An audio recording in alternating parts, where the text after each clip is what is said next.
በስመ አብ ወወልድ ወመንፈስ ቅዱስ አሐዱ አምላክ አሜን። መጽናዕቲ መልእኽቲ ይሁዳ ኢዮገዛ ቁጽሪ 10 ይሁዳ 1 ቁጽሪ 24 ክሳብ 25 ዝቀረቡ ሕቶታት ኣፍቅድ 1 ንኢየሱስ ክርስቶስ ዝተሓለው ዝብል ሓሳብ ኣፍቅድ 24 ውን ነቲ ካብ ውድቀት ዘበለ ክሕልወኩም ብዝብል ተደጊሙ ኣሎ። እሞ ይሁዳ ብዛዕባ ሓልዋ እግዚአብሔር እንታይ መልእኽቲ ክሕልፈልና ስለዝደለየ ይመስለኩም?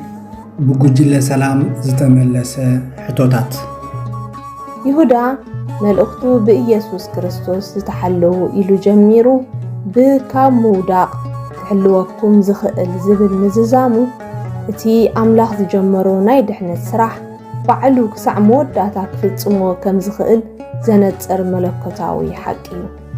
እዚ ፍጹም ሓለዋ እዚ ድሕነትናን መንፈሳዊ ጽንዓትናን ብሓይልናን ብጻዕርናን ዘይኮነስ ብዘይነቓነቕ ሓይሊ ኣምላኽ ከም ዝፍጸምን ዝዕቀብን የረዳእና። ይሁዳ እቲ ብዛዕባ ሓሰውቲ መምሃራን ጸሓፎ መጠንቀቕታ ንኣመንቲ ዓብን ሓደገኛን ኩነታት ምዃኑ ስለ ዝርዳእ ነዚ ጽንኩር ፈተና ክንሓልፎ ንኽእል ዶ ዝብል ስግኣትን ፍርሕን ንኸይሓድሮም ካብ ውድቀት ዘበለ ክሕልወኩም ዝኽእል ኣምላኺ ብምባል ፍጹም መለኮታዊ ውሕስነት ከም ዘለዎም የበስሮም። ካብ ውድቀት ዘበለ ክሕልወኩም ዝኽእል ዝብል ቃል ኣብቲ መበቆላዊ ቋንቋ ግሪክ ሓደ ፈረስ ኣብ ጸድፍን ሸታሕታሕ ኣብ ዝብልን ቦታ ከይጸደፈ ጸኒዑ ናይ ምቕጻል ዓቕሙ ዝገልጽ ኮይኑ ክፍኣትን ክሕደትን ዝምህሩ እኳ እንተሃለዉ ኣምላኽ ግና ኣብ እምነት ኣጽኒዑ ካብ ውድቀት ዘበለ ከም ዝሕልዎም የረጋግጸሎም። እዚ መለኮታዊ ሓለዋ እዚ ኣመንቲ ብሓሰውቲ መምሃራን ተሰናኺሎም ንኸይታለሉ ዝሕሉን ንመጻእውን ብዓብዪ ሓጎስ ኣብ ቅድሚ ኣምላኽ ብዘይመንቅብ ዘቕውም ፍጹም ውሕስነት ዘረጋግጽን እዩ። እዚ ሓቂ እዚ ምስቲ ሙሴ ንእስራኤላውያን እግዚኣብሔር ክዋግኣልኩም እሞ ህድኡ ዝበሎም ይተሓሓዝ። ዘጸአት ምዕራፍ 14 ፍቕዲ 14 ይሁዳ ድማ ንኣመንቲ ከይስንብዱ እቲ ውግእ ናይ ኣምላኽ ምዃኑን ንኸይወድቁ ኣብ ባዕሉ ክሕልዎም ዝኽእል ምዃኑን ይምህር። እዚ ድማ ምስቲ ኣብ ወንጌል ዮሃንስ ምዕራፍ 10 ፍቕዲ 28 ኣነ ኸኣ ህይወት ዘለዓለም እህበን ንዘለዓለም ድማ ኣይጠፍኣኔን ካብ ኢደይ እውን ዝምንዝዐን የልቦን ዝብል ኣብ ፊልጵስዩስ ምዕራፍ 1 ቁጽሪ 6 ድማ እቲ ኣባኻትኩም ሰናይ ግብሪ ዝጀመረ ኸኣ ንሱ ክሳዕታ መዓልቲ ኢየሱስ ክርስቶስ ከም ዝፍጽሞ እዚ ተረድየዮ ኣለኹ። ከምኡውን ኣብ መልእኽቲ ጴጥሮስ 1:5 ንስኻትኩም ብሓይሊ ኣምላኽ ብእምነት ነቲ ብዳሕራይ ዘመን ክገሃድ ዘለዎ እተዳለወ ምድሓን ተሓሊኹም ኣለኹም ዝብል ሓለዋ ኣምላኽ ኣብ ልዕሊ ደቁ ስልጡን ምዃኑ ይሰማማ። ብጉጅለ ፍቕሪ ዝቐረበ መልሲ ናይ ቁጽሪ 1 እግዚኣብሔር ካብ ዝርአ ጥራይ ዘይኮነስ ካብ ብዙሕ ዘይንድርዮ ነገራት ከም ዝሕልወና ንርዳእ። ምክንያቱ ቅልስና ምስ መናፍስቲ እዩ እምበር ምስ ስጋን ደምን ከም ዘይኮነ መጽሓፍ ቅዱስ ይነግረና እዩ። ስለዚ ካብዞም ዘይረኣዩ መናፍስቲ ድማ ባዕልና ክንሕልዋ ከም ዘይንኽእል ርዱእ እዩ። ጎይታ እውን ካብቲ ክፉእ ክትሕልዎም እምበር ካብ ዓለም ከተውፅኦም ኣይኮንኮን ዝልምን ዘለኹ ኢሉ ናብ ኣቦ ኣማቒብና እዩ። ቀፂሉ እውን እግዚኣብሔር ንቤት እንተዘይሃንፃ ሃነፅቲ ንኾንቲ ይፅዕሩ፣ እግዚኣብሔር ንኸተማ እንተዘይሓለዋ ሓለውቲ ንኾንቲ ይነቕሑ ከም ዝበለ ዋላ እኳ ኣብቲ መእተዊ ሓላፍነት ናይ ሰብ ንኽፍልጠና ርእስኹም ሓልው እንተበለ ብዘይ ሓለዋ እግዚኣብሔር ግና ኩሉ ኾንቲ ምዃኑ ከፍልጠና ዘለ ይመስል። ንርእስና ብጸሎት ብትውክልቲ ኣምላኽ ካብ ሓሰውቲ መምሃራን ክንሕልዋ ናትና ሓላፍነት እዩ። እዚ ንሰብ ዝተዋህበ ናይ ናፃ ምርጫ ምልክት እውን እዩ። ከምዚ እናገበርና ግና ኣብቲ ኩሉ ዝኽእል ኣምላኽ ክንዕቀብ እምበር ባዕልና እንሕልዎ ነገር ከምዘየለ ጎይታ በቃሉ ብዘይ በኣይ ሓንቲ እኳ ክትገብሩ ኣይትኽእሉኹም ኢሉ ኣረጋጊጽልና እዩ። መዝሙር 127 ፍቕዲ 1 ዮሃንስ ምዕራፍ 15 ፍቕዲ 5 ብኡ ኩሉ ኮነ ካብቲ ዝኾነ ሓደ እኳ ብዘይቡ ዝኾነ የልቦን ከም ዝተባህለ ኩሉ ነገር ብኡ ይሞስ ስለ ኩሉ ሓለው ክብሪ ንዑ ይኹኑ። ኣሜን ሃሌሉያ። ጉጅለ እምነት ዝመለስዎ ይሁዳ ብዛዕባ ሕብረት ምድሓንና ብኩሉ ቅንኣት ክጽሕፍ አንቂዱ ክነሱስ ግናኸ በታ ሓንሳእ ንቅዱሳት እተዋህበት እምነት ክንጋደል ከም ዝግባእ ንምዝኽኻር እዩ ኣዝዩ ረዚን መልእኽቲ ክጽሕፍ ተደሪኹ ዕላማ ትገድሊ እግዚኣብሔር ኣቦ ፍቑራትን ንኢየሱስ ክርስቶስ እተሓለውን ስለ ዝኾንና እዩ እቲ መንጣልን መታለልን ካብቲ ግቡእ ቦታና ምእንቲ ከየልቅቐና ዘይታኸስ ሓላዊ ከም ዘለና ክንፈልጥ ካብ እከይ ዘበለ ዝሕልወና ከምቲ ሐዋርያ ቅዱስ ጴጥሮስ እውን ጽሒፍዎ ዘሎ ብሓይሊ ኣምላኽ ብእምነት ነቲ ብድሕራይ ዘመን ክገሃድ ዘለዎ እተዳለወ ምድሓን እተሓለና ምዃንና እውን የረጋግጸልና ቀዳማይ ጴጥሮስ ምዕራፍ 1:5 መልእኽቱ ክዛዝም ከሎውን ነቲ ካብ ውድቀት ዘበለ ክሕልወኩም ብሓጎሱ እውን ብዘይነውሪ ኣብ ቅድሚ ክብሩ ከቆመኩም ዝከኣሎ ብምባል ደጊሙ ሓለዋ እግዚኣብሔር ኣብ ልዕሊኦም ስልጡን ምዃኑ የዘክሮም እምበኣርከስ ሽሕ እኳ እቶም መስሓቲ ሰሊኾም ብምእታው ብዙሕ ነገር ከባላሽው እንተኽኣሉ እቶም ትውክልቶም ኣብ እግዚኣብሔር ብምግባር ከም ፍቓድ ኣምላኽ ዝመላለሱ ግና መልኣኽ እግዚኣብሔር ኣብ ዙርያኦም ሰፊሩ ከም ዘናግፎም ጸኒዖም ክቆሙን ንኻልኦት እውን ክድግፉን ድማ የባራትዖም ሓለዋ እግዚኣብሔር ምሳኻ ምዃኑ ምፍላጥ ብሩባሩባ ድነመት እኳ እንተኸድካ ክፉእ ከይፈራሕኻ ምንባርን ውስነት ኣምላኽ እውን ምስቲ ምቓርን ማለት ምዃኑ የረድኦም ኣብዛ ዓለም እዚኣ ከውድቑ ዝኽእሉ መምሃራን ሓሶትን መታለልትን እኳ እንተለዉ ግናኸ ካብ ውድቀት ዘበለ ክሕሉ ዝከኣሎ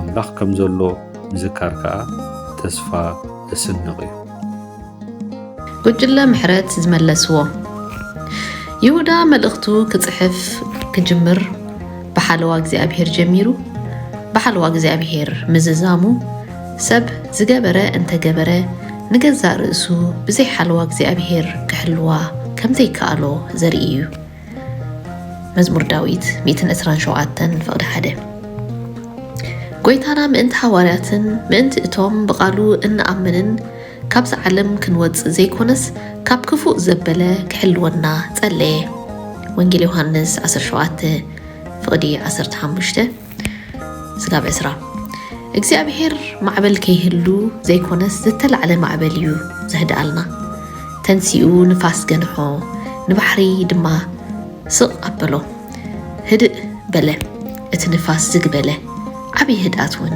ኮነ ይብለና ወንጌላዊ ማሪቆስ ምዕራፍ 4:39 ስለዚ ይሁዳ እቶም ኣመንቲ ተስፋ ቆሪጾምን ተጨኒቖምን ንድሕሪት ምእንቲ ከይመለሱ ማለት በቲ ናይ ሓሶት ትምህርትን ዘይስነ ምግባራዊ ኣካይዳን ተኸቢቦም ከይናወፁ ይሁዳ ንምድጋፍ ዝኸውን ሓይሊ ኣምላኽ ከም ዘሎ እግዚኣብሔር ካብ ውድቀት ዘበለ ክሕልዎም ምዃኑ ተስፋ የስንቖም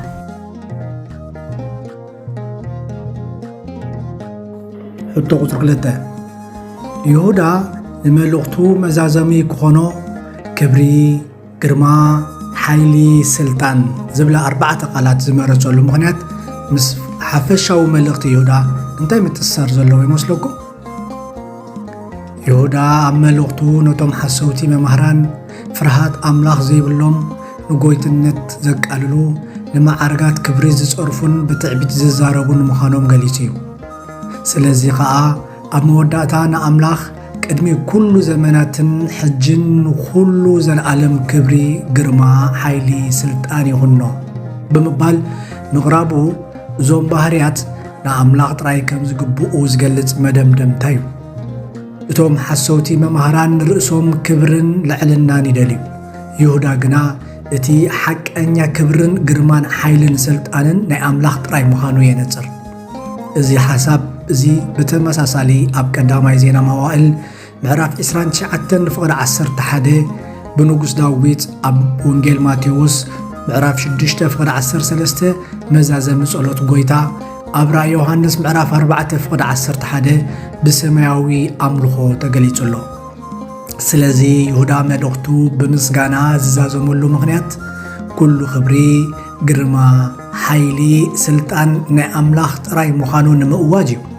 እዚ ድማ ኣመንቲ ነቶም ብትዕቢት ናይ ገዛእ ርእሶም ክብሪ ዝደልዩ ሓሰውቲ መምሃራን ፈሊጦም ክቃወምዎምን ንኣምላኽ ጥራይ ከምልኹን ክግዝኡን ዓብዪ ምትብባዕን ሓይልን ይኾኖም። ኣሜን። መርሲ ናይ ቁፅሪ 2 ይሁዳ ነዘን 4 ቃላት ክብሪ ግርማ ሓይሊ ስልጣን ዝመረፀሉ ምኽንያት ነቲ ኣብቲ እዋን ዝነበረ ናይ ሓሰውቲ መምሃራን ዕልወትን ትዕቢትን ንምካት ሓይልን ኩሉ ስልጣንን ክብርን ግርማን ዕቤትን ድማ ንበይኑ ንኣምላኽ ከም ዝግባእ ንምርግጋፅ እዩ። ገለ ካብቲ ምኽንያታት ንዕቀቶም ንምፍሻል እቶም ሓሰውቲ መምሃራን ንስልጣን ኣምላኽ ዝንዕቁ ሕጋጋት ዝጥሕሱ ስለ ዝነበሩ ኣብ ቁፅሪ 8 ይሁዳ እቲ ናይ ሓቂ ስልጣን ሓይልን ናይ ኣምላኽ ጥራይ ምዃኑን ከረጋግፅ ትዕቢቶም ንምምዳህ እቶም ዓልወኛታት ንባዕሎም እናወደሱ ዓበይቲ ቃላት ይዛረቡ ስለ ዝነበሩ ኣብ ቁፅሪ 16 ይሁዳ ናይ ሓቂ ክብርን ግርማን ናይ እግዚኣብሔር ጥራይ ምዃኑ ንምንጻር ንማሕበር ንምጽንናዕ እታ መልእኽቲ ብዛዕባ ሓሰውቲ መምሃራን ፍርዲ ኣምላኽን ስለ ዝኾነት ምእመናን ከይፈርሁን ከይሰንበዱን እቲ ፍጹም ሓይሊ ዘለዎ ኣምላኽ ብፍጹም ክሕልዎም ከም ዝኽእል ንምርግጋፅ እዩ። ኣብ ቁፅሪ 24 ብሓፈሻ እዞም 4 ቃላት እቶም ዓልወኛታት ክሳዕ ክንዲዚ ንርእሶም እኳ እንተ ኣተዓባበይዋ ኣምላኽና ፍጹም ልዕላዊ ጻድቕ ፈራዲ ሓላዊ ምዃኑ ምርጋፅ እዩ ነዞም ቃላት ዝተጠቀመ ሽዑን ወዲ ሰብ ምስ ብዙሕ ሓይልን ግርማን ብደበናን ሰማይ ክመጽእ ከሎ ክርእይዎ እዮም። ሉቃስ 21 ፍቕዲ 27 ኣሜን ሃሌሉያ።